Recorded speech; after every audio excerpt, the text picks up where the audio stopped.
जय हो। चंदा चोरी में प्रदेश से और केंद्र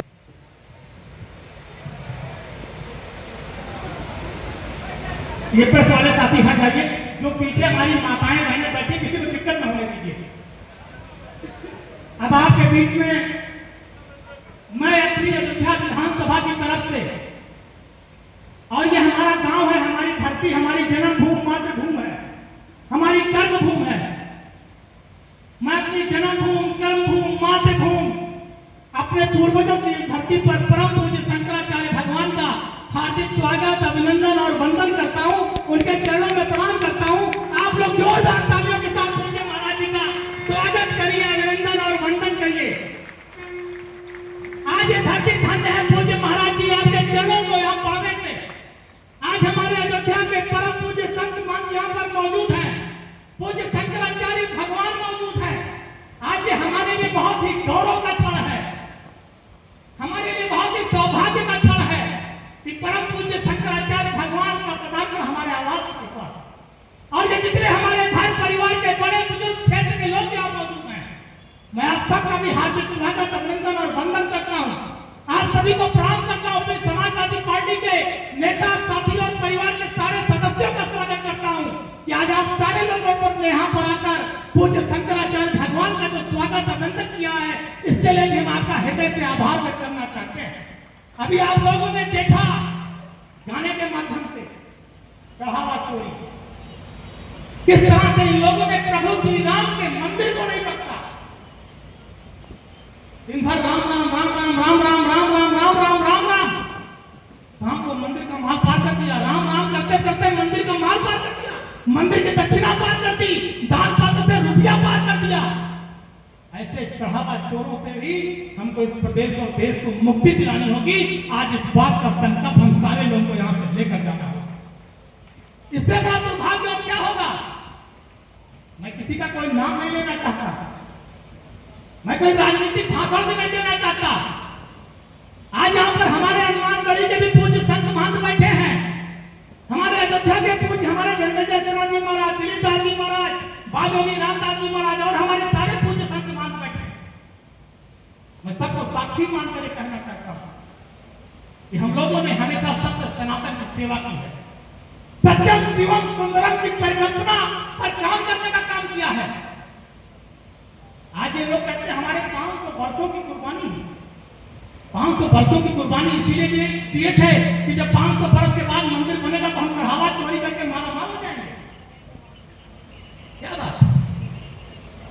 अभी उत्तर प्रदेश के मुख्यमंत्री की आए थे, आप लोगों को याद होगा जब चढ़ावा ये मंदिर का निर्माण शुरू हुआ तो 2020-21 में हमने सबसे पहली बार प्रेस करके बताया था कि 2 करोड़ की जमीन 20 करोड़ में खरीदी जा रही है। जो जमीन 2 करोड़ में 6:15 पे जिसकी रजिस्ट्री हुई, उसी जमीन की दोबारा रजिस्ट्री 7:45 के बाद 20 करोड़ की हो गई। 45 मिनट में 18 करोड़ का हुआ था। और उसके बाद चंपत राव, गोपाल राव, अनिल मिश्रा, इन लोगों ने मिलकर के 1 करोड़ की जमीन 40 करोड़, 2 करोड़ की जमीन 35 करोड़, 80 लाख की जमीन 25 करोड़। इन्होंने ट्रस्ट के लोगों से कोई मीटिंग की, ना कोई बात की। अगर वो ट्रस्ट के लोगों को बुलाते, बैठाते, मीटिंग करते, सर्वसम्मत से कोई मिनट पास करते कि हमारे लिए जमीन बहुत कीमती है और चाहे जितने में मिलेगी हम वो जमीन खरीद लेंगे, हम कोई विरोध न करते। लेकिन ट्रस्ट के किसी सदस्य को कोई जानकारी नहीं है। जब 2 करोड़ की जमीन 20 करोड़ में मिली तो दिनेश दास जी की ट्रस्टी होने का मुझे कोई जानकारी नहीं है। राजा बोधिया आज तो इस दुनिया में नहीं है, वो भी ट्रस्टी थे, उन्होंने कहा हमें कोई जानकारी नहीं है।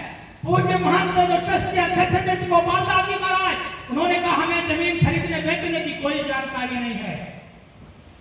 चंपत राय जी स्वयं ट्रस्ट के चढ़ावे और दान के पैसे को संपर्क कर रहे थे।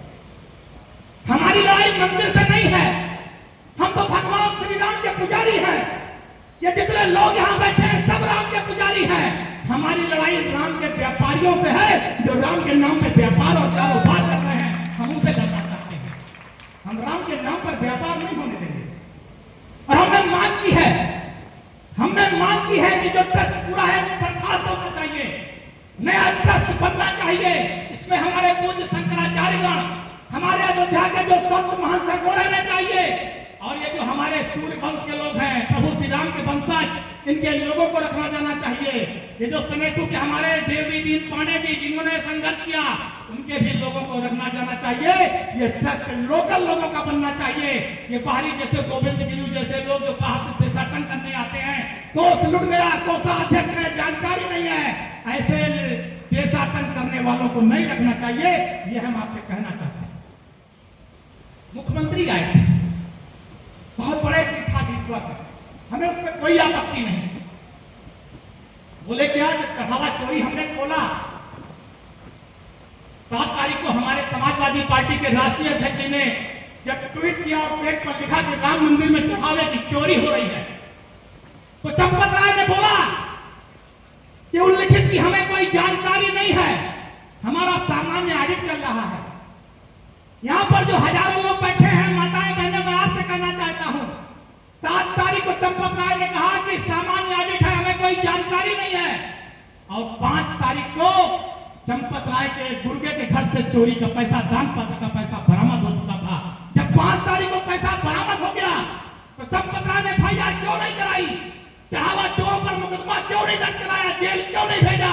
ये इस बात का प्रमाण है कि चंपत राय अनिल मिश्रा, गोपाल राव राम मंदिर में चढ़ावे में डकैती करा रहे थे।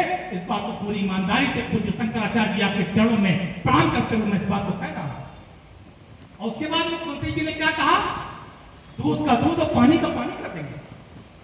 सिर्फ 15 दिन सारी मीडिया में बात चली थी कि हम 15 दिन के अंदर दूध का दूध और पानी का पानी करेंगे। 1.5 महीना होने जा रहा है। चंपत राव, अनिल मिश्रा, गोपाल राव के लोग चढ़ावा और मलाई लेके निकल गए और मुख्यमंत्री जी दूध और पानी हेर रहे हैं। भगवान मालिक है, वो दूध और पानी हेर रहे हैं, मलाई सब गायब हो गई। वैसे चढ़ावा चोरों से सावधान रहना पड़ेगा। और उसके बाद अभी 4 दिन पहले मुख्यमंत्री जब अयोध्या आए थे, सोचिए आप एक संवैधानिक पद में रहकर कितना बड़ा झूठ बोलते हैं। मुख्यमंत्री जी ने कहा कि हनुमानगढ़ी की सीढ़ियों पे नमाज पढ़ी गई। सोचिए एक मुख्यमंत्री होकर कितना बड़ा झूठ अयोध्या के लोगों को गुमराह कर रहे हैं। सच्चाई क्या है? सच्चाई ये थी कि माननीय सर्वोच्च न्यायालय में जब मुकदमा चल रहा था तो माननीय सर्वोच्च न्यायालय ने कहा कि हिंदू और मुस्लिम दोनों पक्षकार आपस में बात करें, आपसी सौहार्द बढ़ाएं, और अगर आपसी सौहार्द से मंदिर का मामला हल हो जाए तो बहुत अच्छा होगा। उसी में पूज्य ज्ञानदास जी जो है उनके आवास पर रोजा इफ्तार उस समय चल रहा था, तो उन्होंने हासिम अंसारी, बाबू टेलर को बुलाकर अपने आश्रम पर कराया था। हनुमानगढ़ी की सीढ़ियों पर कोई नमाज नहीं हुई थी, हनुमानगढ़ी की सीढ़ियों पर कोई रोजा इफ्तार नहीं हुआ था। लेकिन योगी जी केवल हिंदू धर्म और हनुमानगढ़ी को अपने शब्दों से जो है झूठ बोलकर अमर्यादा करना चाहते हैं। शायद मुख्यमंत्री जी को इस बात की जानकारी नहीं है। आज आप सबके सामने कह रहा हूं, जाओ आज भी देख लो, पत्थर लगा हुआ है। हनुमानगढ़ी की जमीन भी किसी मुसलमान ने दी थी। हनुमानगढ़ी की जमीन भी किसी मुसलमान ने दी है। जो हनुमानगढ़ी बनी है किसी मुसलमान के दान की हुई जमीन पर बनी है। जाकर पता कर लीजिए, पत्थर आज भी लगा है। क्या मुख्यमंत्री जी उस मुसलमान को धन्यवाद देंगे कि तुम्हारी जमीन पर हमारे बजरंगबली का सबसे बड़ा मंदिर हनुमानगढ़ी बना है? क्या ये बोलने की हिम्मत मुख्यमंत्री में? गुमराह नहीं करना चाहते हम, हिंदू और मुसलमान को आपस में लड़ाना नहीं चाहते। हम सबका सम्मान करते हैं। हमारे यहाँ पर जितने भाई बंधु आए हैं, हम सबका आशीर्वाद चाहते हैं। और गाय गौ माता की बात हमारे पूज्य शंकराचार्य जी कर रहे हैं। सबसे ज्यादा चंदा किसने लिया? बीज काटने वाली कंपनियों से सबसे ज्यादा चंदा किसने लिया? भारतीय जनता पार्टी ने लिया। और आरोप लगाते हैं दूसरों पर। जितने ज्यादा आज गाय काटने की दुकानें खुली हैं, सब पर कब्जा किसका है? भारतीय जनता पार्टी के नेताओं का। इसलिए हम आपसे कहना चाहते हैं, गाय हमारी माता है, हमारी माँ है, और उसकी रक्षा करने की जिम्मेदारी, उसकी सेवा करने की जिम्मेदारी हम सारे लोगों की है।